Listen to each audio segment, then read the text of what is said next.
Bienvenue and welcome to You Write, the podcast where creativity meets community. I'm Rat. And I'm Machel.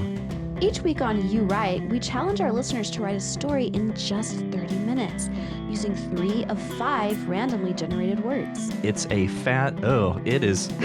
not a fad. It is a fun and fast-paced exercise to spark your imagination and get those creative juices flowing. We'll read your submissions, offer feedback, and discuss the unique twists and turns of each story. Whether you're an aspiring author or just love a good tale, You Write is your place to explore the endless possibilities of storytelling. So grab you a slice of chalk and a slate, get accommodated, and let's dive into this week's stories. And remember, the only 2 limits are your imagination and 30 minutes. That's right. Let's see what you got. Mm-hmm. Well, how you doing? Me? Yeah. I'm great. I'm doing a juice cleanse. Oh, yeah? How is that going? It's going so well. Like, I feel like my brain has started working again after many years.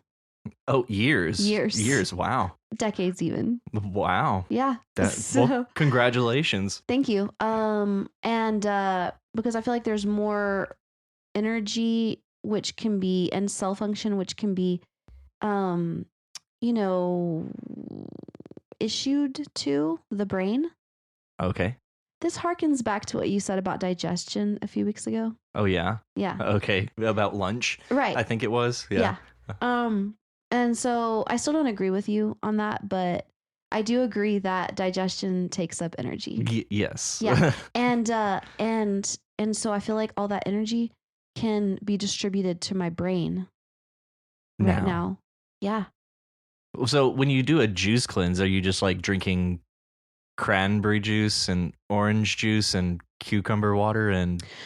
Well, actually, I'm drinking juices which are top notch. Tailor-made. Tailor-made juices. Yes. And they're just like pure fruit and vegetable juice, and they contain things like spinach, carrots, beets, kale, lemon, celery. Okay. Stuff like that. Yep. Tomatoes. No, there's no tomatoes. I know. It's very high in sugar, the juices are.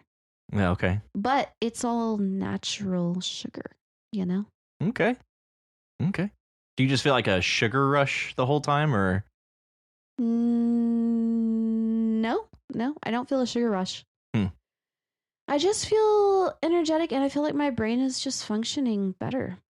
Well, good. And I don't feel the need for a nap, which is huge for me. Yeah, that's weird for me. Yeah, whoa. Yeah. What happened? Juice cleanse. Juice cleanse. It happened. What about you? Oh, it's good. Inspired by Chillax and Yak's stories. Mm-hmm. I say inspired by because we've been reading about what we'll soon learn about our cryptids. Right. For Chillax and Yak. Kim sent me this board game that's called... Hold on, I'm going to look it up. Okay. I'm going to look it up. Like sent it to you like online? Yes. Okay. Yeah, and it's technically a Kickstarter.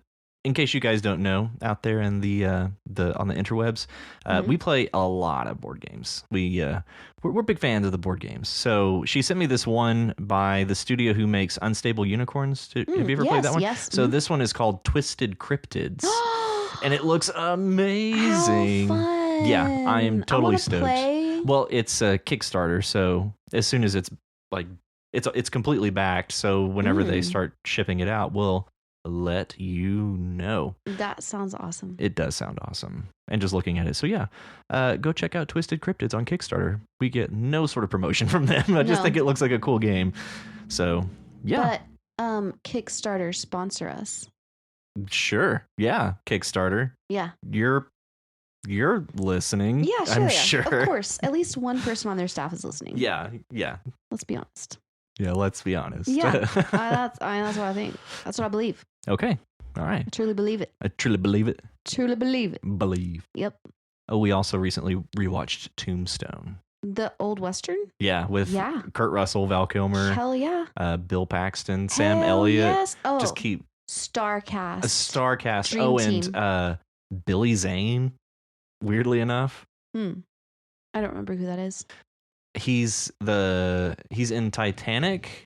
He is the one who's slated to marry Rose. Oh, that guy. Yeah, Yes. yeah, Billy Zane. That guy is hilarious. Actually, yeah, he is kind of funny. I Kind of guess zany. Yeah. No, I really do think he's funny. Yeah, he's a party man. Not my type. Okay. Because it's like there's handsome men and then there's pretty men. I think he's more on the pretty scale. I agree. Yeah. I agree with that. He's way prettier than me. Well, okay. I'll accept that. Okay. I'll go with that. Okay. He's yes. He's pretty. He's pretty. He's pretty. He's very pretty. He's so pretty. Okay, so I guess we should probably, start out with the thing that we're here to do. That's right. That's right. You right. Yeah. But first to read a selected story. Yes. And so for this week we have selected to read Walker by Faith, Ray Persuade. Yes. And this is going to be more of a performance than it is a reading. We think. We do think that. We do think that. So, yeah. Yeah, so Ray Persuade by Walker by Faith. Honey, I'm home. Max? Max, are you here? Max! Just a minute, babe. I'll be right up. What? I said just a minute. Where are you? And I can barely hear you with that music so loud. Alexa, stop. Sorry, the music helps me concentrate. I can still hardly hear you. Seriously, where are you? I'm down here in the basement. Do you need help with something? No, I'm fine. Do not cross go. Do not collect $200. In fact, do not even step to my threshold to make thine request. I'll be up in a sec. You're so crazy, but okay. By the way, is somebody down there with you? No, why would you ask that? Whose jacket is in the kitchen? Oh, Ray came by and she must have left it. Oh, shit. You scared me. I didn't even hear you come up. Here, where's my kiss? There, feel better now? Well, obviously. Good. What do you want for dinner? Whatever you want, really. I don't care. Jesus, if I don't care was an entree, we'd all overeat and have to join OA. Very funny, Max. Really, though, I'm not all that hungry. We had a late lunch at work. Who is we? Jesus, not this again. Would you just answer the question? Fine. I had lunch with the guys from the office. When you say guys... Yes, babe. I mean other men. There were no women there, and certainly not Sarah. Good. I don't like her. How many times do I have to tell you she's not a threat at all? Here, let me take your bag. I'll put it up. You go ahead and change and get comfortable. I'll pull something light together. I don't think you were listening to what I said. She's not a threat, babe. I heard you. But were you listening? Yes, I heard you. I heard you when you said she told you she had a dream about you. I heard you when you said she told you she was having guy trouble. Not to mention, I saw you when she was hanging all over you at the Christmas party last year. You know what? Forget it. I can't deal with this jealousy crap. Either you trust me or you don't. And if you don't, what's the point of us even talking about adopting a kid? Sam, I want you to write this down in your brain. Highlight it, underline it, and remember it. You, sir, are mine, and I will protect what's mine. Capiche? Capiche, Max, capiche. I surrender. Okay, I'll go change, crazy woman. Yeah. You picked me, remember? Yeah. I did. And all kidding aside, I still do, babe. That was quick. You say that every day. Because you don't waste any time getting out of those work clothes, do you? Nope. Give me a good pair of pants with an elastic waist any day. By the way, what was that music you had playing? It was weird. Weird? Why, just because it wasn't rap? No. You know I like all kinds of music, but that one was like haunting, I guess. I don't know. It popped up on Apple Music and it was soothing me. So I started playing it on the Echo while I finished up. Yeah. What were you doing in the basement? I'll tell you later. It's a surprise. Uh-oh. Why do you say uh-oh, jerk? Because your surprises usually either cost me time or money. Don't laugh, goober. Yes, I may or may not have been known to have some crazy ideas from time to time. From time to time? Okay, fair. Most of the time. Like that thing you're working on. What thing? The painting with the roll of paintings and the motor and the scrolling through the paintings that are only slightly different just to mess with people. Yeah, like that. Wow, it's like you don't even support my dreams of trolling massive numbers of people. Hey, troll away, whatever floats your boat. I'm just saying, it's a little crazy. Not in a bad way, though. What is the good way to be crazy, pray tell? Bedroom crazy. Oh, Jesus, is that all you ever think about? Wait, don't answer that question. I already know. Not that it does any good. What did you say? Sorry. I said not that it does any good. I didn't mean to be rude. I'm just frustrated. Me too, Sam, but it's like the doctor said, we do have options. Yes, he did say that. But the fertility drugs aren't working, and we can't even get the adoption place to return our calls. So pardon me, Mr. Dr. McDreamy, but it doesn't appear that we actually do have options. There is another option. What? We go steal a baby? Want to play Rumpelstiltskin with someone? No, you big goober. I mean surrogacy. I keep telling you, only if I can do it the natural way. Over my dead body, as I keep telling you. Anyway, would you listen for a second? I might have figured that part out. Uh-oh. Shut up. It's not crazy, and I've got it all planned out. You'll see. I was thinking about Ray. Okay, cool. But now I really say only if I can do it the natural way. Listen to me, Samuel Leroy Jenkins III. If you wish to keep your balls hanging properly below your manhood... Jesus, stop laughing, you idiot. Okay, fine. Sorry. But it's just too easy to get you going. And you love that, don't you? Yes. Yes, I do, milady. As I was saying before, you rudely interrupted me with your nonsense. I was thinking about Ray. She's tall, stunning, and kind. She's kind of a moron. Oh my gosh, like totally like amazeballs, you guys. Number one, she does not sound like that. And number two, any baby would also have your genes. So I'm just hoping two dumbs can make us smart. Wow. I see what you did there. Impressive. But hasn't Ray always talked about how she never would want to put her body through childbirth? Yes, but you know, every rule has an exception, even the ones we make for ourselves. I think I can convince her. Just give me some time. And there it is. There we have it, There everyone. we have it. See y'all next week. Bye. Bye. JK. JK. So, what did you think of this? Well, okay, so first of all, I was glad that you had the idea to read it as a script like this, like back and forth, because I could not follow who was who.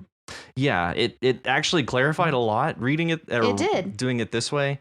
It did. I got very lost and I was just like, wait, who are these people? Who is who in this relationship? Mm-hmm. Like, who's who? And even gender identity was tough to follow. Right. And we do eventually get that, but it's like halfway in. You, sir, are mine. That's the only way that I knew that either one of them was a man. Yeah, I thought that they were both female. I did too for a long time. Yeah, and it seems to make sense when it's like, oh, I hope, because at first I thought that the female was maybe talking, or no, that the male was talking to the female, but then the male was like, I hope there were asking who was at lunch or something, and then I thought it was two females, and it just got confusing. Yeah. Yeah, it was a little confusing. But ultimately, the confusion aside, when she kind of got the overall shtick of what's going on here, what'd you think of the story? I thought it was very interesting. To me, it seems that Max is pretty jealous. Mm-hmm. She's like a jealous type because she doesn't even want her significant other to be having lunch with any females. Yeah, that was a pretty telling thing. So either Mark has a history of maybe not treating. I mean, Sam? Sorry. Sam may have a history of not treating Max the way that she should be treated. Yeah, maybe. And then, but then Max is like, oh yeah, there's this beautiful girl, Ray, that I want, for you to combine your sperm with or whatever. Yeah. So to me, that was surprising that she would be so willing to suggest that, because she does seem like a jealous person. Oh yes, absolutely. And it struck me as weird that it went from that conversation of like, you do not go talk to Sarah. Like I don't like her. Right. But Ray is fine. As a matter of fact, we should impregnate her. We should impregnate Ray. Yeah. Yeah. Yeah, that was an odd leap. Yeah. To make, but I do think that it's that was very intentional. I think that the addition of like, you don't talk to Sarah, but have you thought about Ray? I thought that was probably important. If for no other reason to clue us into Max and kind of she feels a little contradictory.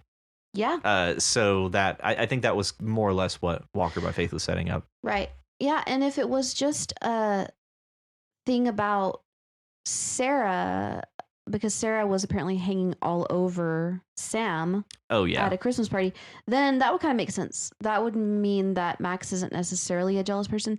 But then whenever it indicated to me that Max didn't want him to be lunching with anyone but males, that made me think she is a jealous person. Unless she was just asking about that so that she could know if Ray was, or not Ray, but Sarah was involved in lunch. Yeah. Seems like there's some history with Sarah. Right. It didn't feel necessarily pointed just generically at women, more specifically towards this Sarah person. But you're right. It does come across as kind of generically. Generic. Yeah. Yeah. No, totally. Generically generic. Yeah. Yeah. Also just known as generic. Right. Okay. In some circles. Okay. Amazing. So we get an explanation for the ghost painting. Oh yeah. It's not a ghost painting. It's a painting. Are you okay? Yeah. Yeah, sorry. Yeah, so the ghost painting is something that Max has been working on. That is just meant to troll people. Okay. Yeah. Although I feel like that is a lie that she is telling Sam, because she didn't want him to know that she has this grand plan. She painted it. The way I kind of read it is she made this quote unquote ghost painting in order to distract Ray so that she could do the injection, the mild sedative. And that was its ultimate purpose. It wasn't to troll. It was this whole plan to try and get Ray sedated and presumably locked in the basement. Yeah. Yeah, it's kind of where it sounds like that's going where we're with headed. that. And Sam is in for a surprise. Yeah, but he can't go in the basement. Right, but she's gonna have to eventually have him go in the basement unless she just collects his semen and inseminates Ray. Yeah, that's a possibility. Also, I gotta say, Sam comes across a little cringy, and when he's talking about only if I can do it the natural way. Oh yeah, that was a little like Yeah. But it's like, okay. Yeah, especially Sam. Whenever you start talking about somebody like Ray, it's like, oh. Yeah. Like the first time I was like, okay, just kidding around, joking around. And then it's somebody and it's like, oh, that one felt bad. Yeah, it's just like, okay, weirdo. But I'll chalk it up to just a kind of dark and dirty sense of humor. That's right. That's fine. So it is certainly characterizing him in that light. So that may come back into play in later stories now that we kind of know that is who Sam is. Right. I find it interesting. It's one way for a desperate person to make a baby. Yes. Yeah. This certainly screams desperate. Right. Yeah. But my question is, if this is where this is going, what is she going to do with Ray during the 9 months of pregnancy? Is she going to keep her locked in the basement the whole time? Yeah. Or is Ray going to be like, okay, cool, and be okay with the fact that she was like drugged and inseminated? Probably not. Yeah. So what's going to happen? What do you think? Where do you think this is going? Honestly, I really don't know. This is starting to give me vibes of the first series of stories from Walker by Faith, the Dreamer stories, Yeah. where it feels like we're setting up. There's this big dark twist, Right. kind of at the end of each one. This one didn't really have a dark twist to it. Only that we learn that she is keeping this from Sam. Mm-hmm. So we just get a little bit more information about the situation. But at the end of that series, what we thought was going to take a really dark turn actually turned out to be more or less a wholesome story. Mm-hmm. And seems like we could be taking a similar path here, or just not. This could just all go sideways really fast. Yeah. In which case, that would be a very interesting story. I do think that's a pretty long story though, because like you said, 9 months of pregnancy in a basement, and I doubt that works. Right. Not if you want a like healthy baby. So the way I kind of imagine it is somehow, details withstanding, Ray gets pregnant with their baby. Mm-hmm.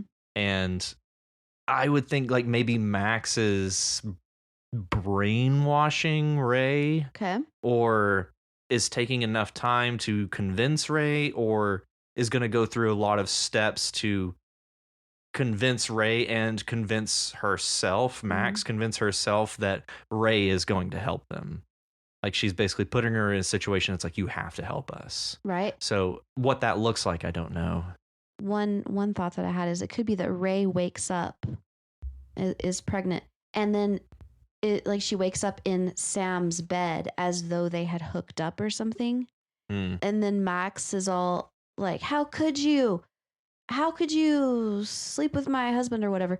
And then Ray is like, I'm so sorry, I had no idea, I must have gotten drunk, I don't know what happened. And then whenever Ray finds out she's pregnant, then Max could be like, I'll forgive you if you let me have the baby.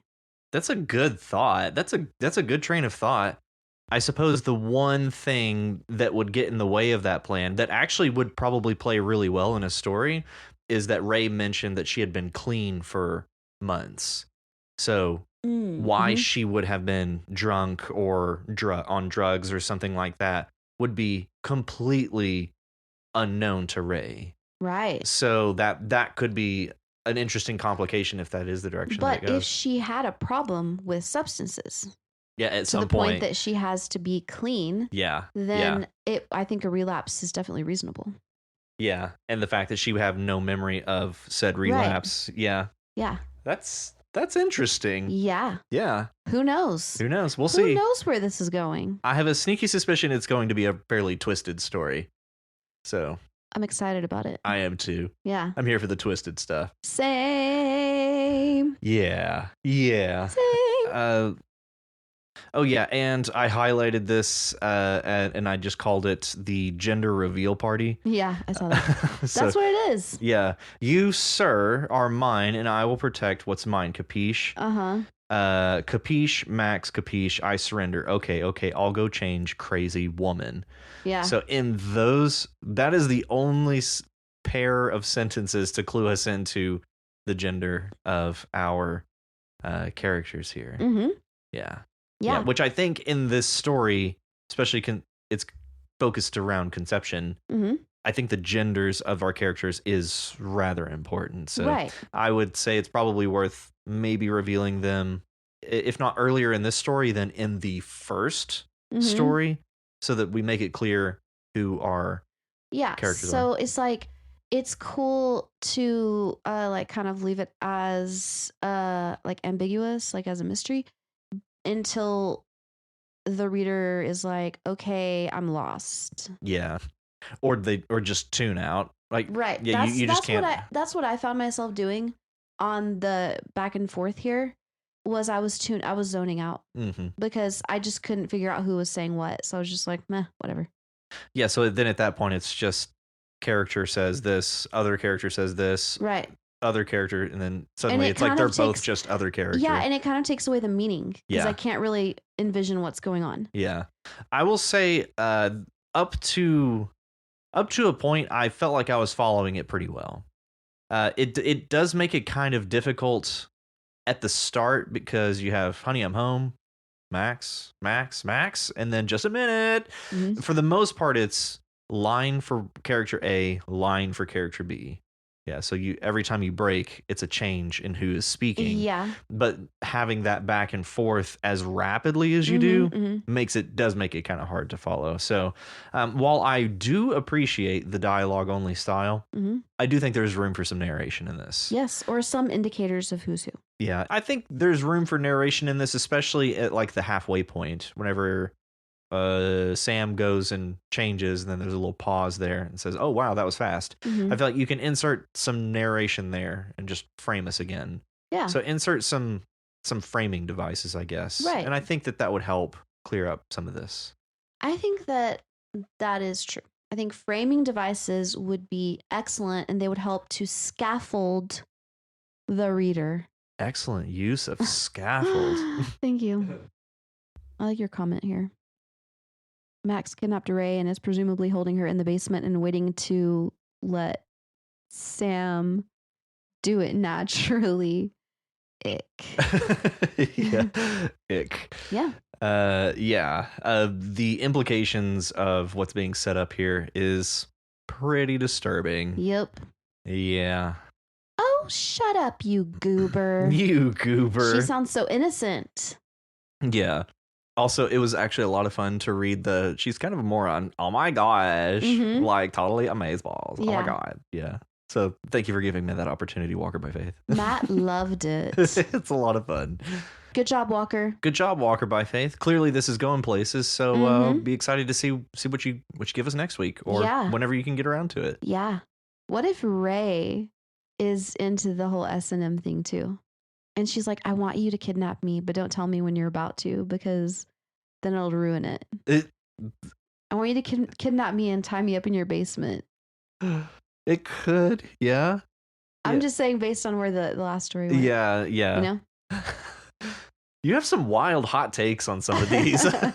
Hey, anything is possible. Your first take, I think, is extremely plausible. The second one is pretty far-fetched, but not impossible. Yeah. All right, so next we're moving on to a new submitter. Hey, welcome to the show, the Prismatics 19. Love that name. It's a great name. So cool. Okay, Last Will, a Testament. All right, first, what did you think about the story? This one hit me. This story hit me pretty hard, actually. The way you describe somebody with lung problems, I have since childhood. I have had lung problems my whole life. You nail it. Like it took me right back to issues that I had as a kid, that I continue to have as an adult. Like it worked. It worked very well. So that aside, I think this is one very clean, very tidy story, very well described. I definitely agree. I loved the way that everything was laid out. I loved the pacing of it. I loved the twist. Yes. That twist just like crept up on me. I did not see it coming. I thought we were going like towards Alzheimer's. Yeah. Or something like that. Yeah. But oh my gosh. The line now. Oh, okay. I just kind of want to hit this paragraph from the top. Yeah. This is after all his wife was dead. He opened the door and laid his eyes on her again just to make sure his feeble old brain wasn't still playing a trick on him. She lay there, eyes wide and glassy, staring at him. When he entered, she was blank and expressionless, but after he turned and started to hammer the boards into place on the door, he couldn't help but stealing a glance again. Now, she bore the lunatic grin of a person who, after starving all day, saw a waiter bringing their food, only to watch that server trip and scatter it on the floor. it was hungry somehow. Yeah. So good. Yeah. Oh my gosh, that is so good. Yeah, it was. And it was like really, it was really weird at first whenever it was like, well, he looked at her again to make sure his brain wasn't playing tricks on him. I mean, I think he led us to believe that he looked at her to make sure she was dead. Right. Yeah. But then it's like, oh no, she lay there eyes wide staring at him. And then I expected him to be shocked and to be like, oh my God. But he wasn't. He just turned and started to hammer the boards into place on the door. And then you're like, what in the hell is going on here? I thought it was like she was dead, Uh-huh. but she died with her eyes open. Oh, okay. That's kind of what I got out of it. And then now she bore the lunatic grin. I just like my note literally says, "Gah, Yeah. what?" Yeah. That was quite the twist. Oh, totally. And just wrapped in subtlety as well. Yeah.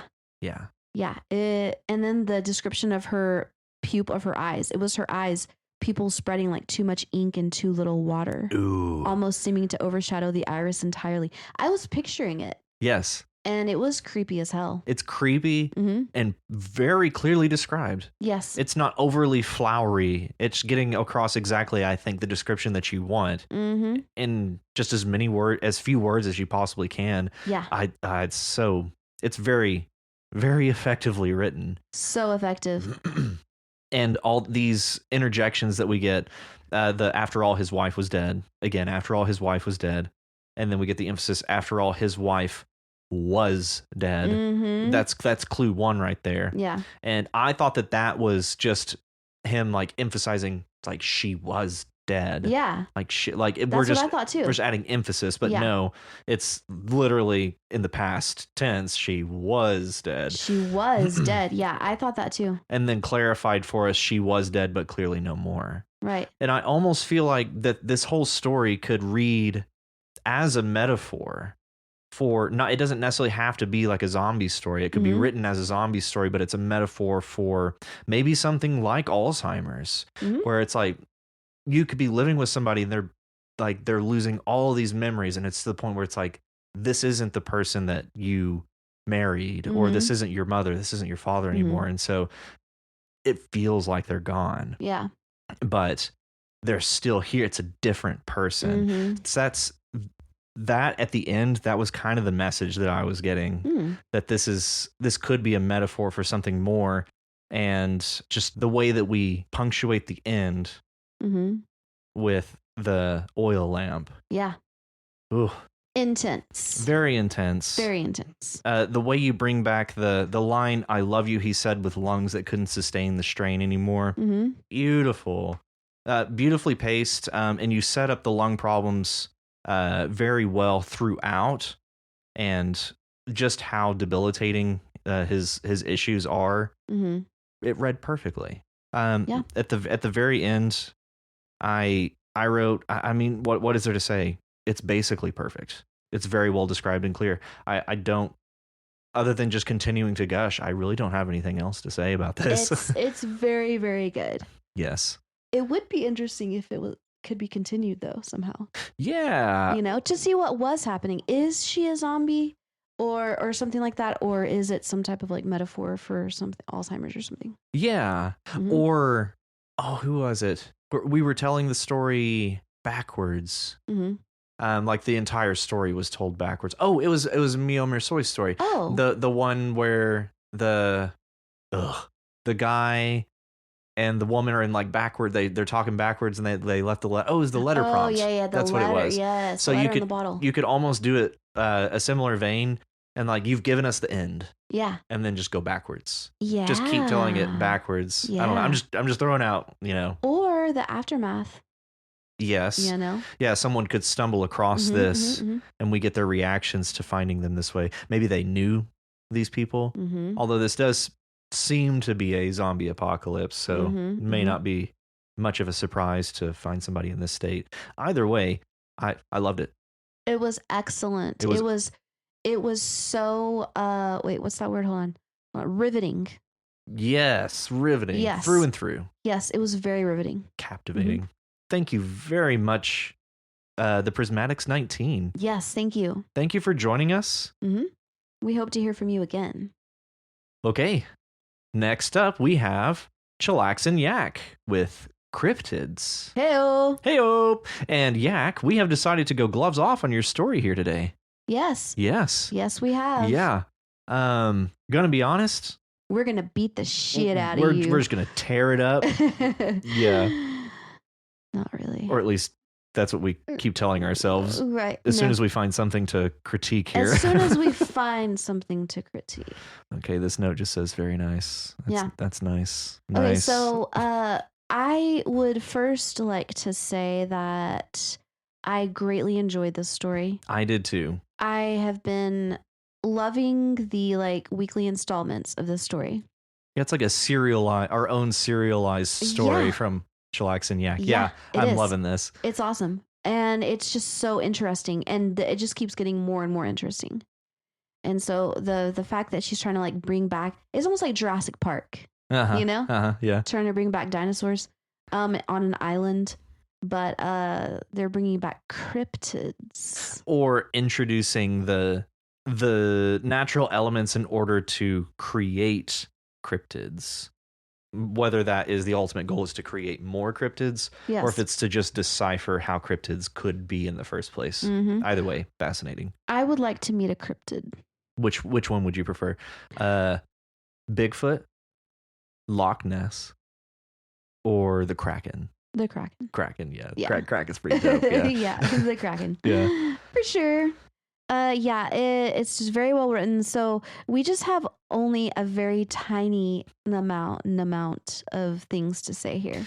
Yeah, because I keep going through my notes and it says, "Oh, that's nice. That's nice. That's nice." Now you're showing off. Perfect. Yeah. Love it. The only note that I can come up with the composition is it seems, I don't even know if I could say it's heavy on them, but you make consistent use of similes throughout. Like I do get she glanced at me sideways like she was weighing whether or not I was worthy.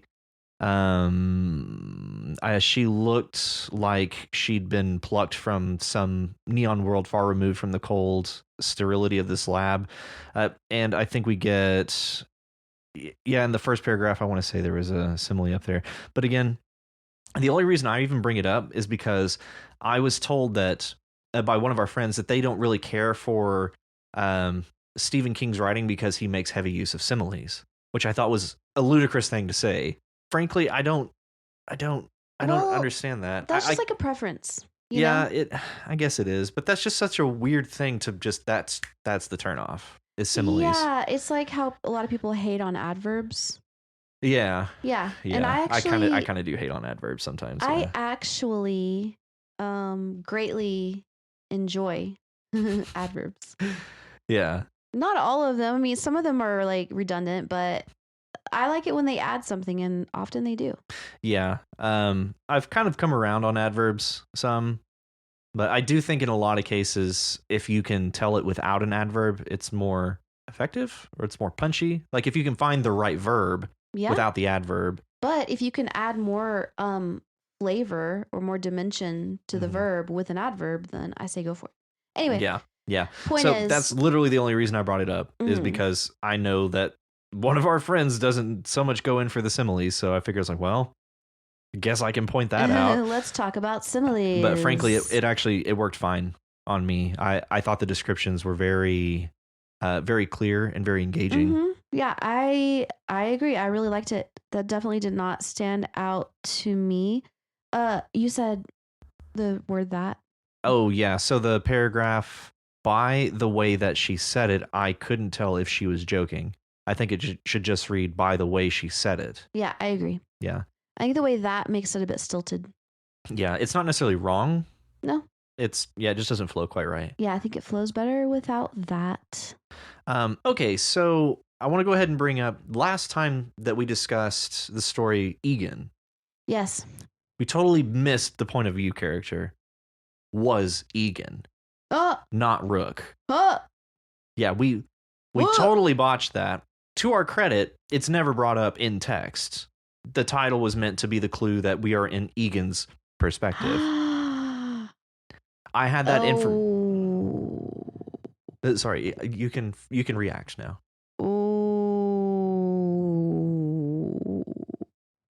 That's hard to take. That's pretty. Yeah, that's pretty That's rough. heavy. Yeah. We missed that one. Dadgummit. Just the same. Chillax and Yak seemed to be aware that this was even before we. I think even before we recorded the episode on that, came out and said, I really didn't make it clear enough that we were actually in Egan's perspective. So wow. I think that we can safely eliminate some of our guilt for having completely missed the point of view character change. Okay. But I went into this story with that same information thinking, oh, we're now in the perspective of the cryptids, to which I quickly realized, no, that's not the case. So I was thinking that maybe we're back in Egan's perspective because we're back on this Plum Island, headed to this lab. And then suddenly we are actually in Rook's perspective again. Yeah. So I think from the story's standpoint, I think this is maybe the earliest point in the timeline. So far, yeah. Yeah.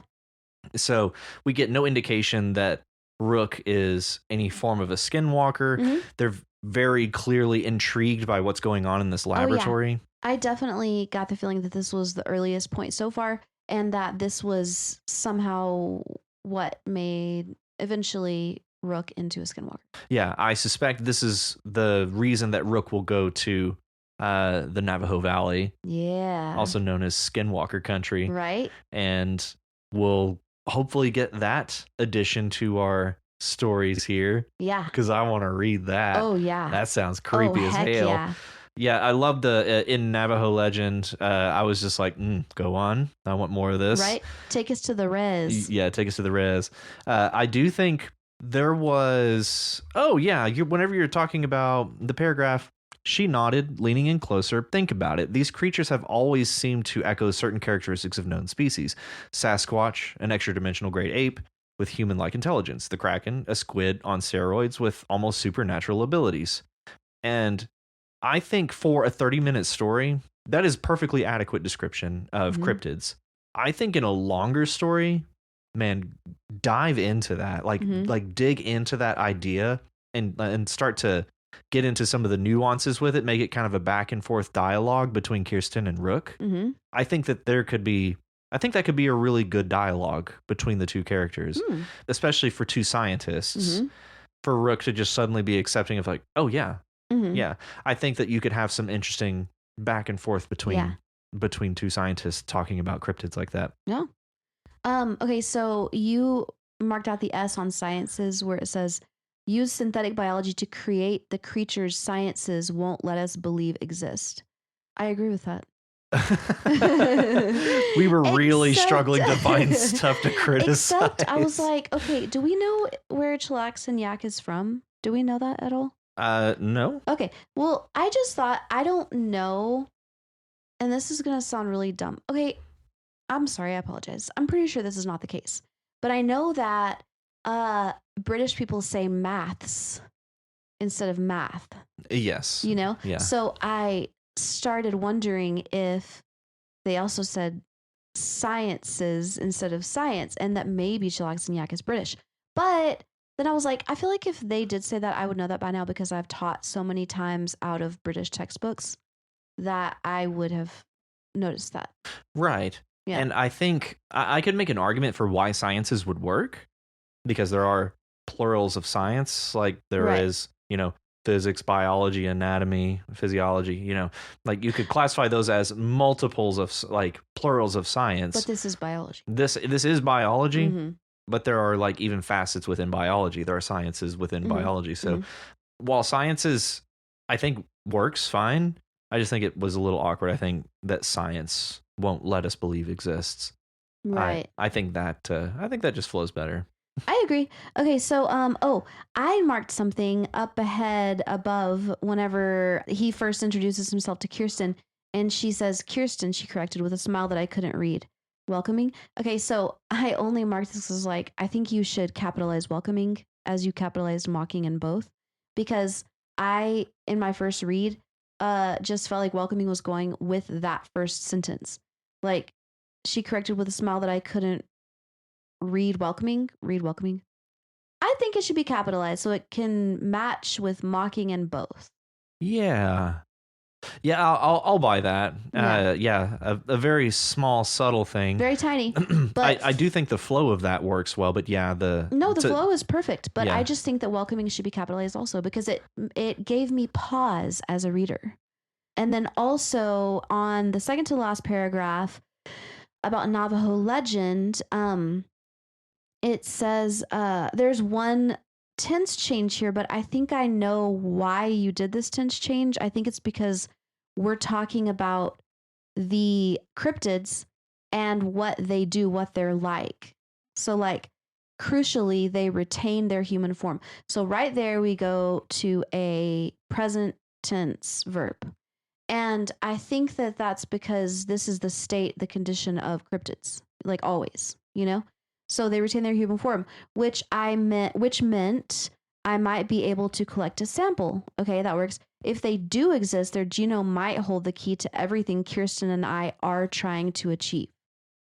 So I actually did notice that. yeah. So I feel like would go there because even with keeping the other verbs in the present tense, because the other verbs are discussing the constant condition of cryptids. Yes. But this one is taking us back into the story.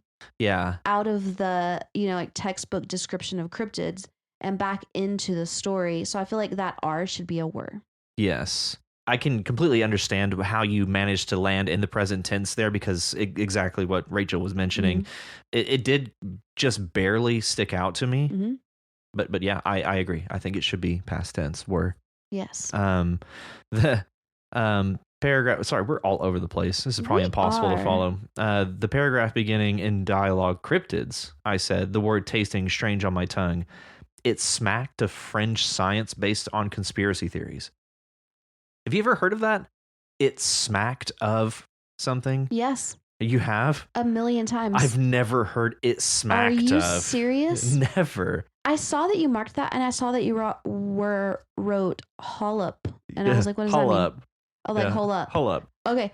Yeah, it smacked of sarcasm. It smacked of, I don't know. That's just a turn of phrase that was somehow brand new to me. Bro, Google it. So TIL. Yeah, I loved that because it just I don't know. It just made it sound really cool. And smacked of is perfect with the word tongue because it's like you don't always use smacked of with tongue. Mm-hmm. You like it's smacked of, I don't know, vintage. It's smacked of 60s blar blar blar. Okay, I'm having trouble thinking of examples. No, I follow you. But the fact that he said the word tasted strange on his tongue, it's smacked of. I feel like that is a perfect usage of smacked of. Yeah, and frankly, I just highlighted it because it was, like I said, literally brand new to me. The context was very clear. Just, I'd never heard it, so I wanted to bring it up here. So thank you for educating me. Yay! All right, what else you got? Well, mostly I just have that I love the story and I want to continue getting installments. Yes, I continue to adore this story and the characters that are in it, and the intrigue is just, it's becoming overwhelming. Yeah. There's so many aspects to this story that I just want to see more of. So totally. Yes. And I have to go back and read the other one now that I know that it was Egan. Yeah. I was thinking that we were going to be back in Egan's perspective here until we got Rook's name. So that was the first thing that clued me. It's like, oh yeah, we are definitely going way back. Yeah. Way back in time. Amazing. Very amazing. Thank you, Chillax and Yak. And thank you for letting us go gloves off on this, even though there wasn't much to smack around. Thank you, Chillax and Yak. All right. Our next story is The Prisoner by Nathaniel McLean. I was like, I want us to say that in unison. Nathaniel McLean. Nathaniel McLean. All right, The Prisoner. Yeah. Okay, this was very interesting. First of all, I find it exceptional that this guy, after kidnapping 10 girls, chaining them up in the basement, one of them died. He did sexual things with them. And he was only in the pen for 3 years. And by the pen, I mean juvie. He was only in juvie for like 3 years. Wow.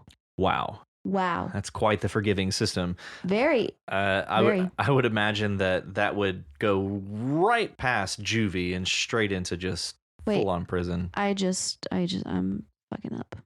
Okay. That's not true at all. He got 25 years. Well, he got 25 years for the whole thing. Well, even that, 25 years. Yeah. For kidnapping 10 girls, tying them up in the basement. Also, I highlighted that and said, oh God, please don't let this be a theme for this week. Right. Kidnapping girls and tying them up in basements. This must be set in Canada, am I right? What, for the 25 years? Yeah. Yeah. That's what they do. They're like, he killed, he raped, killed, and ate 15 women, and he was sentenced to life with 25 years without the possibility of parole. Mm-hmm. And it's like, wait a second. Wait just a second. You're saying that he might get out after 25 years? You know? The Canada system be gracious.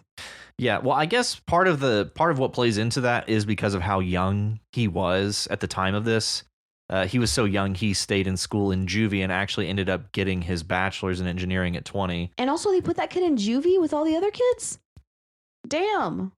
It also could be because he turned himself in. So maybe because of his cooperation, that was a means of reducing his sentence for, this admittily heinous thing that he did. Yeah. But poor the other juvie kids, you know what I'm saying? Oh, right. Yeah. I'll just come out right up front. Mm-hmm. This guy gives me sort of Hannibal Lecter vibes. Mm-hmm. Yeah, because of where the story inevitably goes with him helping them solve this crime and or identify the woman who's sticking out like a sore thumb in this horrible neighborhood. Yeah. Yeah. I got to say, you give us all the right context clues to make us think that this place is unsafe. Yeah. Very unsafe. So yeah, just wanted to compliment you on all the context clues that you gave us. Yeah. And also I'd just like to state for the record that I am a huge proponent of rehabilitation. So I've been questioning my own values since learning about the Canadian system. Oh yeah? Yeah. That we're like too severe here. We're just like, no, fuck them, throw away the key.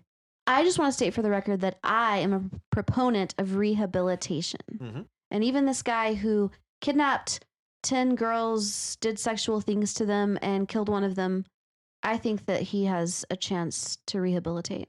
Yeah, I completely agree with you. Mm-hmm. I'm 100% on board for rehabilitation. Yes. I'm exactly in line with you. I very much agree with rehabilitation. Yes. Not just incarceration for the sake of incarceration. Right. So yeah, I do. I like the way that this story goes with the kind of interaction between these detectives and Bill Waters. Yeah. Yeah. He just seems, he's a very intriguing character. Mm-hmm. He doesn't immediately jump off of the page at me, but I think that might be by choice. It's not until we get later in the story, whenever he's discussing this crime scene and going over it, that I really start to pay attention to Bill Waters. Yeah. So I just thought it was an interesting way to introduce us to this character. It definitely was. Yeah, he seems pretty chill, I'm like, okay, this guy could be a redeemable character.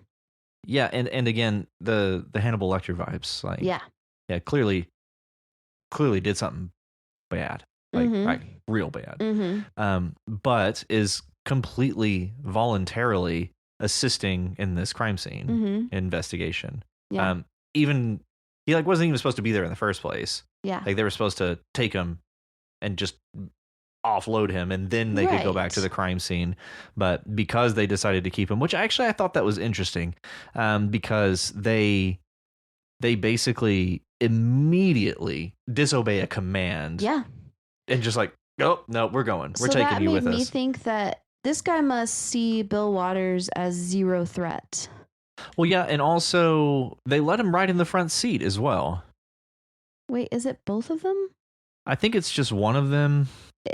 It's confusing. Oh, the Chinese. Oh, so then the other guy's also feeling sick from the Chinese. So they both Yeah, so they're both filling the Chinese food that they had for Right. lunch. Or Mhm. yeah. I will say it was kind of hard to follow the dialogue around. Yeah, it kind of was. The dialogue between Jimmy and Dalton. I feel like we might need some narration surrounding that. Mhm, Some framing devices around where they are. Yeah. And kind of how they're interacting. Something to tether us to the story. Yeah. Dialogue alone is tough to root us into your setting. You feel like you're just like floating around in the ether. Yeah. As a matter of fact, whenever I first started this, I was thinking that Nathaniel was going for a similar style to Walker by Faith, which was entirely dialogue. In a story like this where the setting is changing, like you're going from one place to another place with another character. Yeah. We need some things to root us in your setting and give us grounding. Yeah. Exactly. Yeah, so it sounds like this guy is this ex-con is on the verge of becoming a investigator. Yeah, or at least a consultant for the Caps. Yeah. Yeah. I really like that I like that idea for a story. Obviously it reminds me of Silence of the Lambs. Right. I just love the idea of somebody like this could be a means of reform that they could officially help the police, and then you can, after they're done helping the police, it could help reduce a sentence, or they could maybe ultimately even get a job like as a consultant or a private investigator if they could get that far and like show that reform is in fact possible. Yeah. And rehabilitation is possible for this character. I think that would be a great direction. You could also just twist it right at the end and it's like nope, he's not rehabilitated, not rehabilitable. He is a monster. He gone. So there's a great direction you could take this story, and it would always leave us guessing like, okay, is he really a good guy? Yeah. Okay, is he really a bad guy? Smeagol, bro. Yeah, exactly. This guy is Smeagol. So you've got a really smart and clever Smeagol. Yeah. slash Gollum. Yeah, because Smeagol really wasn't that smart. No, he was very persistent. Yes, but he was. I mean, I'm not saying he was dumb. He just wasn't very smart. Yeah. It puts the lotion on its skin, or it gets the hose again. That's not Smeagol. I know. Okay, just the immediate segue. I was waiting for my moment to say that. Oh, right towards the end when they're describing the woman that is responsible for this crime that they're investigating here. Which, do you remember what the crime was? The maggots, the body. Oh yeah, they found a body. So they spot this woman in this tracksuit who appears to have been running, and it's like, holy shit, I didn't even notice her among all the other idiots. How could I miss that? I thought that was a very colorful way to describe all the other people around, and also a great way to characterize just in a very concise way who this detective is. Yeah, all the other idiots. So very much looking down at all of these people. So I thought that was very, very colorful line, and I like that. Moving on. Yeah. We have an untitled story by Nick Hugh. And I don't know if we necessarily need to call these, I just want to just call these chapters. Because we're back in our story with Swun. Yes. Okay, Nick, I really liked this story. I really liked the direction that you took us, and I really like your interpretation of the music prompt. You're one of the few ones to make it like pivotal in your scene. Like the piece is actually being played as a performance, which just in from being the person who actually played it and recorded it, I did no edits on that. It was just started, played it through, and stopped. And I even left in like the breath beforehand. I wanted it to feel like a performance. So it was really nice to see it portrayed as just that, as a performance. So I really enjoyed that. And I really like the dialogue between Assassin and what do you call somebody being assassinated? Assassinee. Assassinee? I don't know. Probably. Yeah. I really liked that conversation that they had too. Yes. I liked I don't know. It's just the style of it. Just how the Scion was like, talk to me about it. I love hearing people talk about performances or something. And honestly, that made me feel a twinge of sadness for him, because I was like, damn, he sounds like a nice guy. He likes to talk about music, but he's actually about to die. Yeah, if you don't mind indulging me. Yeah. And if for nothing else, Swan does indulge him. So Yeah. he gives a dying man his unwitting last request, and continues to describe this performance, which I actually highlighted this. It reminds me of rainfall, varying and gentle, even playful, yet steady and inexorable. It is not complex, but beautiful in simplicity. To describe that piece opening, I think that's a beautiful description of it. I knew you were going to like that, Matt. Why? Why would I like that? I don't know. Because you played it? I don't know. I saw that and I was like, wow, he's going to love that. Yeah. He's going to be glowing. And then we do get introduced to Ariel. This introduction, I am senior brother Swen, I said, and I am Ariel, a lord of no import and meager means. I am pleased to meet the acquaintance of a real cultivator, which, based on everything that we've been told about Ariel, this is exactly the wrong description for himself. He is a lord of importance and not meager means. At least that's the way he was. That's what I was kind of picking up on at the start. He's a railroad tycoon in his own right. Oh yeah. So that it seems like he's a bit humble, if nothing else. And to find out that he is a very young man, I thought was very interesting. But this also made me feel kind of like sympathetic towards the Scion's character, because he's like, oh yeah, the boy has grand ideas, and I'm over here like mentoring him. He gives me a run for my money. Like, he sounds so relatable. Yeah, you know? And we're led to believe at the start that they should be like clashing with each other. Yeah, like they shouldn't be getting along like this. But despite all of that information, they seem to be getting along just fine. They're vibing. Yeah, they're vibing. At least they can be cordial and respectful to each other. Yeah. Oh, we do get the name for this sect, the Platinum Peak sect. Yeah. So, can we draw any conclusions from that name about this sect? No, right? It's pretty vague. It's based on some cult in Colorado Springs. Is that called is that a Platinum Peak? It's a Pikes Peak. It's a Pikes Peak. Okay. Yeah, it just implies that they're at the top of a mountain, I guess. Yeah, but that name for the sect honestly threw me off a little bit, because I was like kind of visualizing this whole time this like ancient, place in this faraway land. And then to me, platinum sounds very like modern. Yeah, I guess because it is a refined metal. Yeah. Yeah, exotic. Like, is it exotic? Yeah, it's exotic. Exotic? If it's like classified as an exotic metal, it's a precious metal. Hey, that's what it is. Okay, I was like, I've never heard of an exotic. Precious metal. That's what I meant to say. Yeah. So yeah, it's like a refined precious metal. So honestly, it didn't strike me one way or the other. I guess I like the alliteration, the Platinum Peak. I like it too. It just made me question what setting we were in. I do really like I like this entry. I think it adds a lot to your world, and it builds it out. It gives us some culture, and we start to see some of the dynamics of the people outside of this sect, and we start to see how this sect is impacting everyday life for everyday people. Yep. I really like the last line, that the fact that he says, "I hoped I would not meet him again," referring to Ariel. I think that is a great way to leave us after what Swan has done here. The fact that he has just murdered this man, and this young Lord Ariel looks on horrified. Oh yeah. Just to not have to confront that ever again.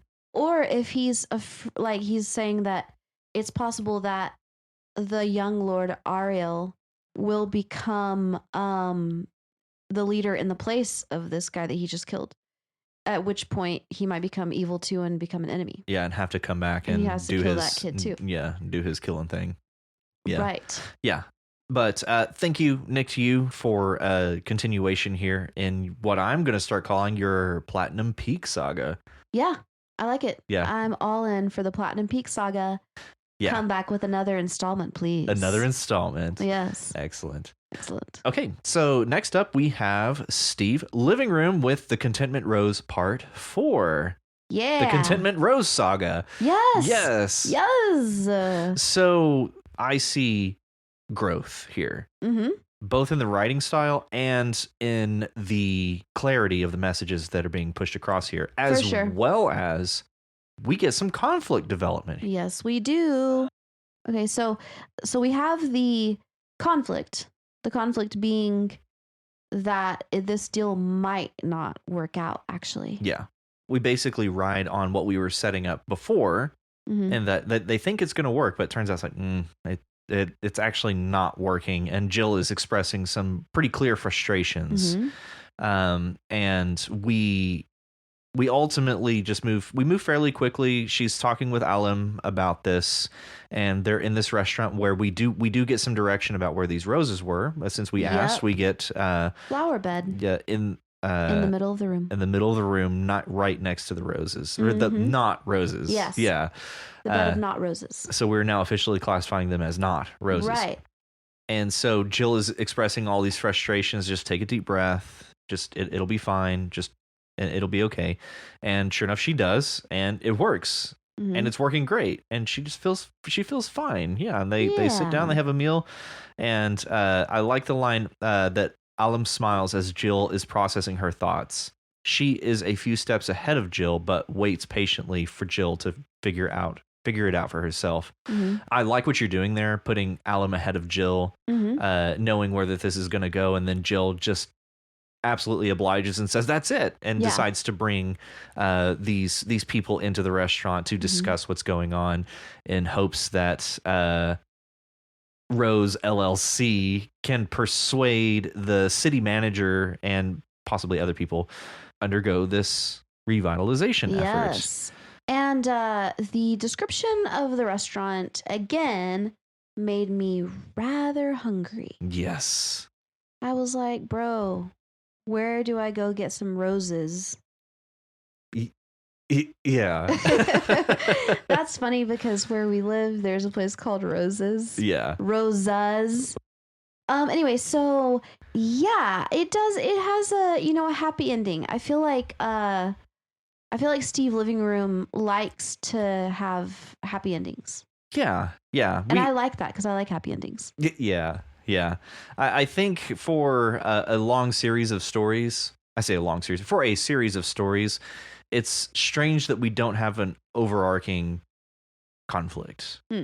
Like the conflict seems to be set up and then more or less resolved. Yep. Set up and then resolved, all within the part that we are given. So, which is fine.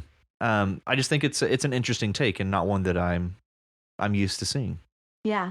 Overall, I really liked this edition, Steve. And like I said, I see a lot of improvement in your writing here. Thank you for, listening to our suggestions and the suggestions of others. And because that's the only way that we ever get better at anything. Yes. All right. And up next, we have Richie Posier with Richie Posier. Tuning Up and Bitching Out. Yes. Yeah. Very, very interesting title.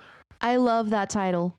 So we jump in with Robbie and Dan having a conversation, and it seems like Nick is just off in the corner watching this go down. And the conversation is basically, I imagine it's like what's the term for income inequality? So just talking about, what does it matter to you, Robbie? I don't see such a big deal. Why should a few tycoons living lives we will never attain matter to us for even 1 second? So just right out of the gate, it seems like we're jumping in on income inequality. Yes. And just getting these characters' reactions and questions to each other about this situation that they're in. So they chose to sign up for hard labor because they decided Well, because of credit. So, is this like a dystopia where if you have credit, then you can pay it off with hard labor? Like debt, if you have credit debt, you can pay it off with hard labor. So you're like an indentured servant to the credit card company. That's what it looks like to me. Yeah. That I kind of get a feeling that we're not necessarily in like today's times, or maybe not even in like our like modern society. I get a feeling that this might be either post-apocalyptic or we're doing something else here. Like we're not just in, 2024. Yeah. Making this conversation. It feels like something has happened here. So as far as to what the credit actually is, I'm honestly not sure. But yeah, that does strike me as a little unusual. Yeah. And so kind of curious where we're going with that. So this is a very interesting story. I do think that we get some interesting dialogue back and forth between each other, but between these characters. As far as its intent, I'm honestly not sure what the intent was here. It seems to go on about those like the haves and have-nots. It seems like it's just a continuous commentary on these things, and maybe it's about how each of these characters is approaching this conversation. You have two that are just going back and forth, just hammering each of their own points home and not making any headway towards convincing the other of their opinion. Meanwhile, you have the passive observer, Nick, who's just watching this all go down.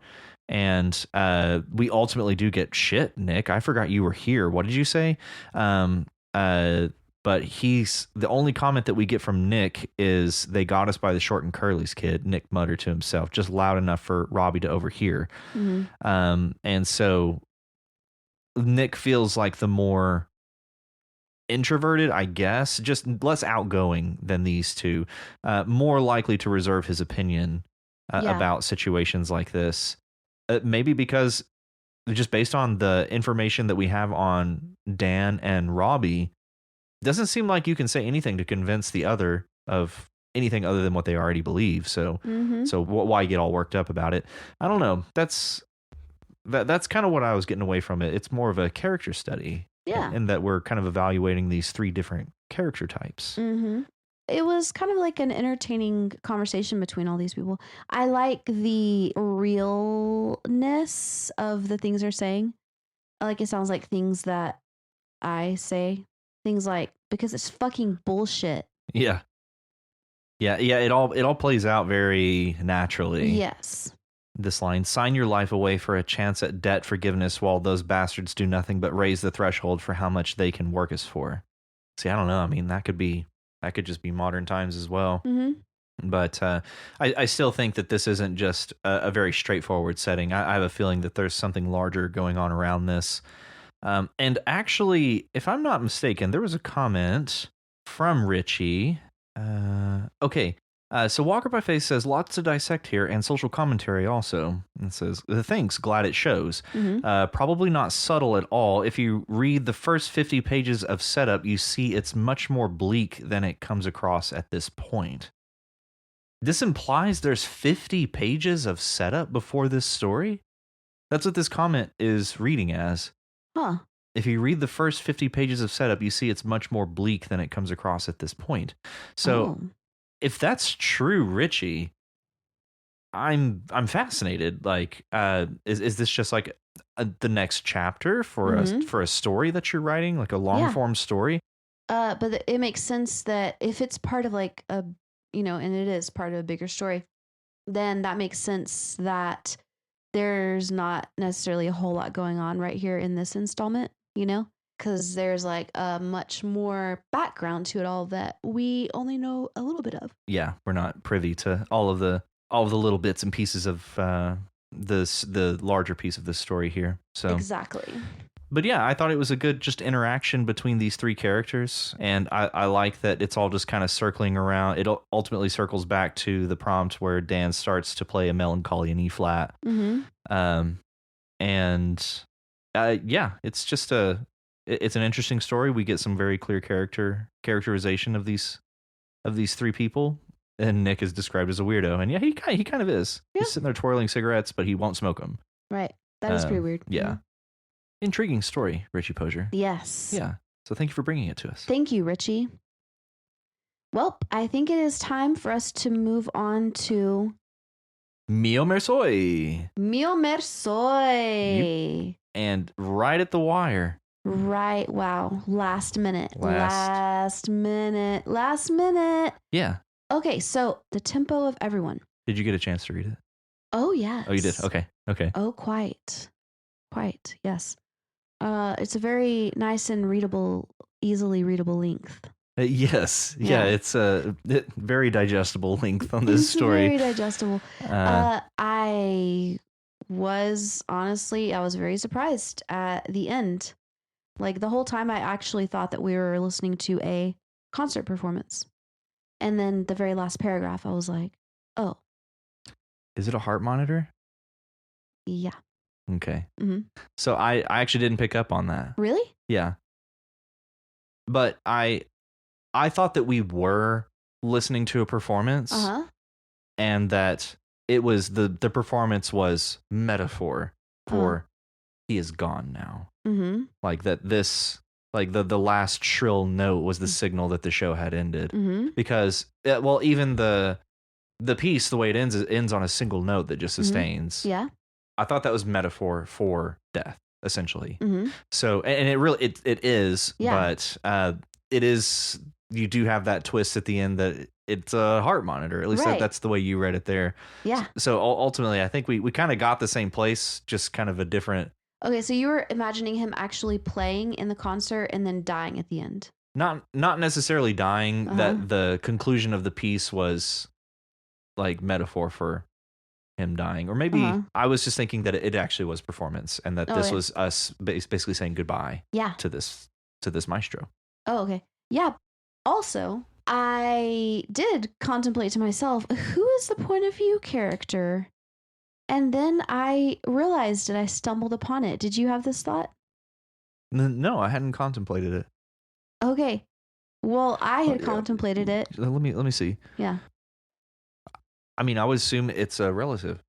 Okay, so I was wondering who it was, but then whenever I read it again and I saw the second paragraph, I noticed a chair in a corner and took the seat without caring if it was occupied by someone. So it's a stranger? So that makes me think that this is like the angel of death. Oh. Because there was someone sitting in the chair, but they still sat there. The point of view character still sat there. Interesting. Even though someone was already sitting there. It says, I began to hear the melody from the moment I entered the room. Okay, yeah, I see that. Mm-hmm. I see what you're putting down. Yeah. I don't know that I necessarily agree with that, but I like that idea. Well, I like that perspective. Either the angel of death or a ghost. Because how else could you explain, I noticed a chair in a corner and took the seat without caring if it was occupied by someone. Yeah. That line alone lends good credence to that. Yeah, theory. And if that is what Mio Mersoy was going for, it is very, very subtle. Very subtle. Very discreetly planted in there. Yeah, borderline obfuscated. Yeah. So I just took that because the way that we're setting up that this could be a performance. Yes. Like sneaking in the back and just sitting in a chair, not caring if it was occupied by someone. The way I kind of read that was going in and sitting down, not caring if this seat was spoken for, seat was assigned for somebody. So that I think that's because that's the way I was reading it. It was a performance. So that was kind of what I was getting out of it. So, but that may be a means of cluing us into exactly what you're talking about. That this could be death or ghost or something. Right. And then it's like, I don't know. I just really like the way that things were described. Like it was kind of emotional for me, honestly. Yeah. But whereas like no one uttered a word or stirred even in the slightest. Everyone knew that a simple murmur could hinder the cadence of those musical notes. Yeah. To me, that was just very that's very powerful. Very powerful, very beautiful. Yeah. Mm-hmm. Yeah.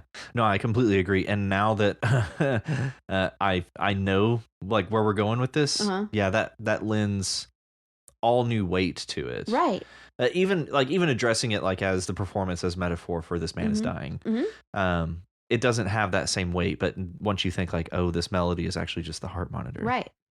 Yes, if you that's go back through and read it like that, yeah, that's very special. Yeah. Yeah, that's very well done. The brevity of this story, oh man, it lends weight. It does. Yeah, it really does. The fact that we can move right through this is wonderful. Right. And I just love the idea of when it's talking about the little girl and it's like she could not understand the meaning of that exceptional melody. And my heart. The girl was unable to comprehend the magnificence of that moment and only watched. I love that idea of describing the moment of death as being magnificent and being an exceptional melody. Yeah. I really like that. It's genuinely beautiful. Yeah. And in her youth, the girl was unable to comprehend the magnificence of that moment. That's a beautiful turn of phrase. And the way that we are able to, this story is doing two things at once. Like I very effectively read this as a performance, and you very effectively read this as someone dying in a hospital. Yeah.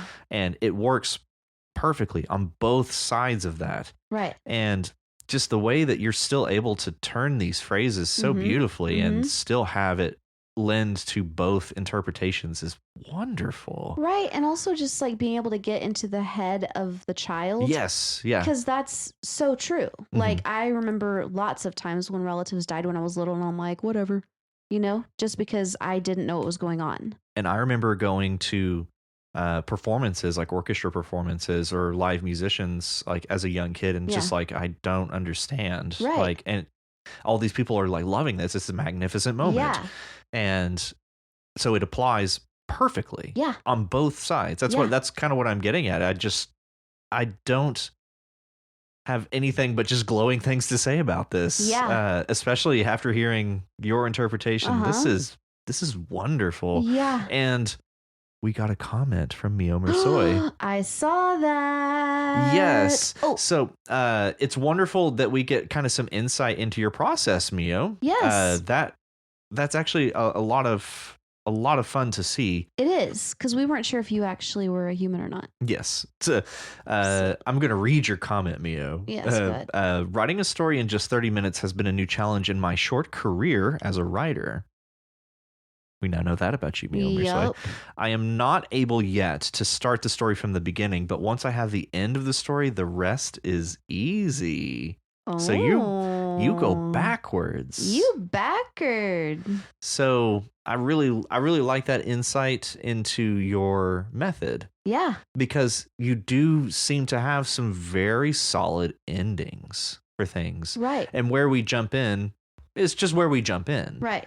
And it's not really that important where we jump in, especially whenever we're asking you to write a story in 30 minutes.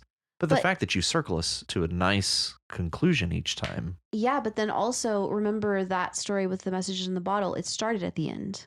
Right. So that could have been our clue number one. Right. That Mio Mersoy kind of comfortable starting at the end. Operates backwards. Yeah. Interesting. Very interesting. Thank you for finally commenting. Yes, thank you. And how insightful a comment it was. Seriously. So, yes, thank you very much, Mio Mersoy. Glad to have you with us this week, even if it was just right there at the wire. Right. Just cluing everybody in, we are recording on Wednesdays. So if you get a story in early enough on Wednesday, we'll probably have a chance to read it. Yeah. Yeah. But either way, thank you very much. The Tempo of Everyone. That's a great story. Well, all right. You wrote something. I wrote something, but I had plans to write a longer story, so I just basically put down like my thoughts whenever I saw the words for this. So, but I never actually had a chance to write it, but I just wanted to get my idea out there somewhere so that maybe somebody can hold me to actually finishing this at some point. I think that this is actually very insightful because I know that you are a performer. Yes, that was my major during my music career was for music performance. Yes, and so to me, I liked seeing your take on performances, on being a performer and an audience member. Yeah. So my idea is every time you sit down to practice something, the idea is that you're not practicing, you're performing. You practice as you perform as you practice. And so they are one and the same. And so in my experience, my best performances are in practice. Are wasted on me alone. Yes. Like I alone hear my best work. Right. I really like this description. Only when the practice space is temporarily filled and underlined will it seep into the latter. I really like that idea. It's like you have two cups. You have the practice cup and the performance cup. And then or even it's like an hourglass temporally. Yeah. And it's like one has to be filled. Okay, maybe that's not true of an hourglass, but the practice cup has to be filled in order for there to be overflow into the performance cup. Yeah. That's a really cool image. Well, thank you. I actually had a hard time expressing like how that feels. But yeah, filling up one cup so that it can spill into the other. And there is that threshold worked perfectly for this story, by the way. I really struggled on how to say that. So I'm glad that actually worked. Yeah, I love that. And a way to describe time and commitment. So temporally filled and underlined. I thought that was about the only real way I knew how to say that and also use the word underlined. Right. But you slipped it in. I slipped it in there. Yeah, I really like that. And that's so true. Like we always sound better in practice, or I always do, than in performance, you know?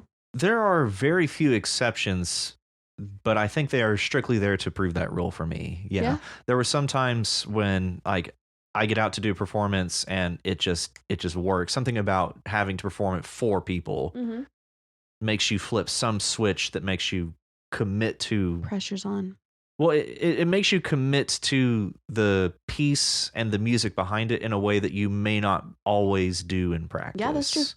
Makes you commit to the bit. Yeah, so you put on your mask and you go put on your part for the production. That's true. So there are some exceptions, but I think they're strictly there to prove the rule that practice is where the best performances live. So true. So unfair, but so true. Yeah.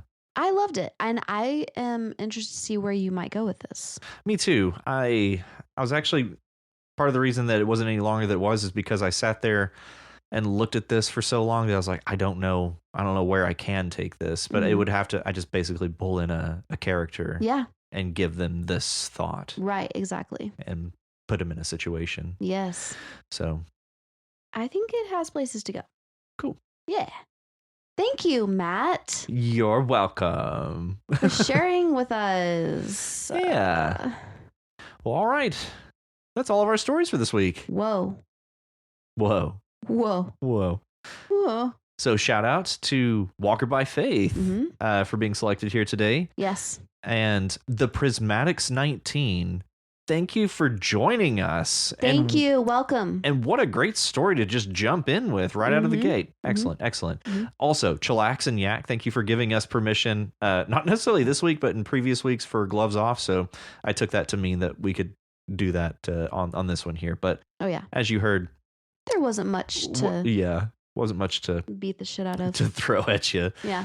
Nathaniel McLean and Nick Yu, Steve Living Room, Richie Posier, Mio Mersoy, and thank you, me.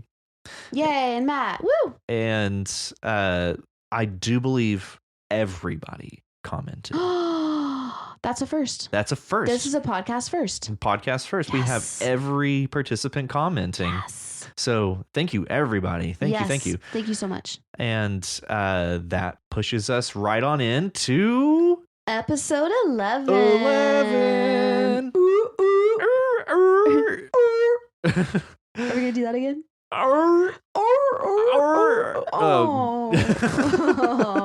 Sounds cute.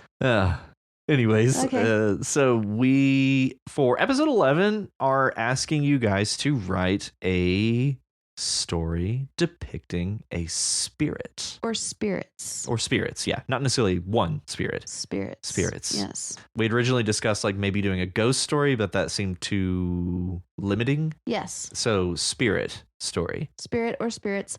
Yes. And it can go in whichever direction you want it to go. However you feel. Yeah. And the words for next week are Obsidian. Oh, God. Gossamer. Ripple. Enclave. Oh, my God. And Verdant. What? I feel like we're back to like the not random words again. Those are incredible. Those are some incredible words. Yeah, I saw that and I was like, oh, Rachel's going to have a fit. I'm having a fit over here, guys. Okay. Yeah, just the word gossamer. I was like, oh, God. Okay, really? Okay. Yeah, okay. All right. But no, I think for a spirit story, we should get some fun. Yeah, with those words? Yeah. Ooh. That's going to be good. Ooh. Pressure's on, guys. Ooh, I'm excited. I'm excited. Yeah. So do you have a definition for obsidian? I do. I'm sorry. Okay, obsidian. It's a volcanic rock. It is volcanic, isn't it? It's volcanic, yes. Yeah. And it is very let's see here. What's the word? Glass-like in appearance? Yeah. Yeah, it's shiny. Yeah, shiny, smooth. Right. And do they make arrowheads out of obsidian? I think so. Or is that strictly flint? I don't know. It seems like something that sorry, I just broke. That shatters in a way that makes like sharp edges. Wow. Okay.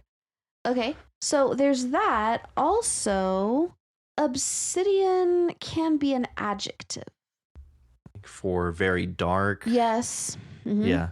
I have heard obsidian used as an adjective describing very dark hues. Colors. If you prefer to call them that. Okay.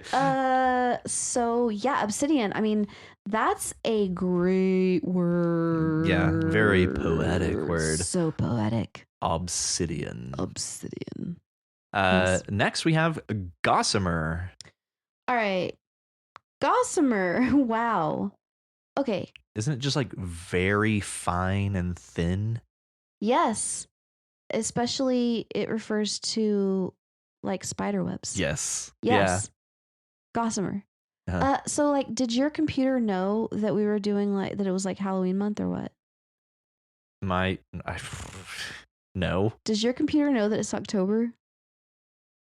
Does your computer know? My computer isn't generating the words. It's some website out there. Okay, so. But I feel like your computer is listening and feeding our conversations to the website. It's communicating with randomwordgenerator.com or whatever it is. It probably is. Hey, they're writing a story about spirits. This is how we can make these words not random. Make it juicy. Yeah. It's just whispering sweet nothings to the random word generator. I really think it is. Anyway, so yes, a very fine thing like spider webs, or it doesn't have to be spider webs. No, it could refer to like a gossamer thin thread. Yes. Or line, like fishing line you could describe as like almost gossamer. Ultra fine. Yes, exactly. Yes, right. Gossamer, wow, what a word. What a word. What a word. What a word. Oh, what a word. You know where that's from? I don't. What a world. Only the word is world. What a world. What a world. It's still no bells jangling. It's whenever the Wicked Witch of the East is dying on Wizard of Oz. Oh, you're right. Oh, yes. What a world. I'm melting. That's what I what hope a world. to say on in my dying moment. What a world. What a world. Yeah, what a way to leave it. Yeah. Exactly. Yeah. I think it'd be perfect. Okay, next we have ripple. Ripple. Ripple is a noun and a verb, And it describes a wavy thingy that happens in, for example, the water, a ripple of water, or you can have a ripple of laughter. Yes. You can have it's like fluctuating, kind of. Or it's like the peak of a wave, or it's like it implies a waveform of some kind. Generally, yeah. Like you have peaks and valleys, and valleys. It moves. Yes. Across. Yes. Yeah. You could say the whatever rippled through the whatever.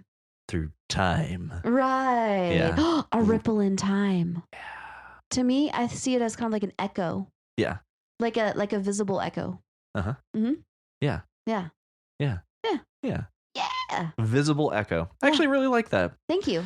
I would like to say that that's my phrase, so you can quote me as long as you give me credit. Her. Yeah, as long as you quote me, and I mean quote me. Yeah.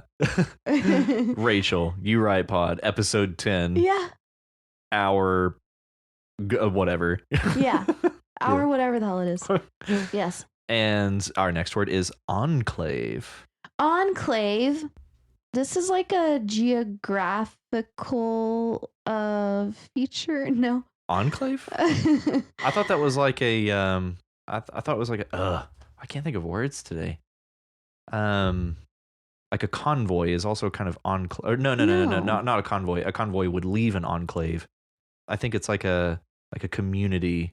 Yeah. Like a close, like almost compound. It gives me compound vibes. So I just looked this up. It says a portion of territory within or surrounded by a larger territory whose inhabitants, just like a tucked away bit. Could we say that? Could the Vatican be an enclave? Yeah, of Italy. Yeah. Of Rome. Of Rome, yeah. Yeah. That's a really good definition. A Vatican. Any Vatican is an enclave. Whichever Vatican you choose. Whichever Vatican you subscribe to, yeah. Because there are several. Is an enclave of Rome. Can it be geographical though? Can't there be like a geographical enclave? Or am I just making that up? A place or group that is different in character from those surrounding it. So that's a more generalized term, less specific to territory. I think, yeah, the geography kind of makes sense to me, like that you would think of it as geographical because it must be surrounded. Mm-hmm. That implies geography. Yeah. I guess to me in my mind, it's always just seemed like a tucked away place. Yeah, I could see that. Moving on. Right. Our last word is verdant. Oh my God. Okay. Verdant is one of my favorite words. Awesome. Yeah.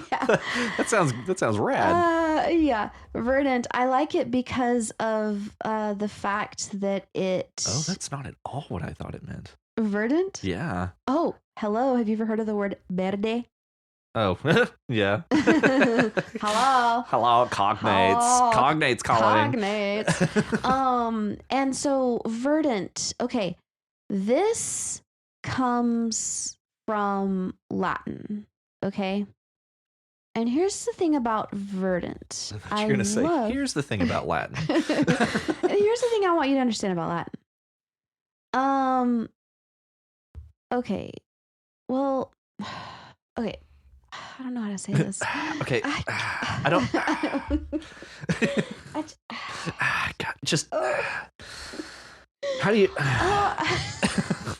How do you. If you. Fuck. Oh, shit. All right. So.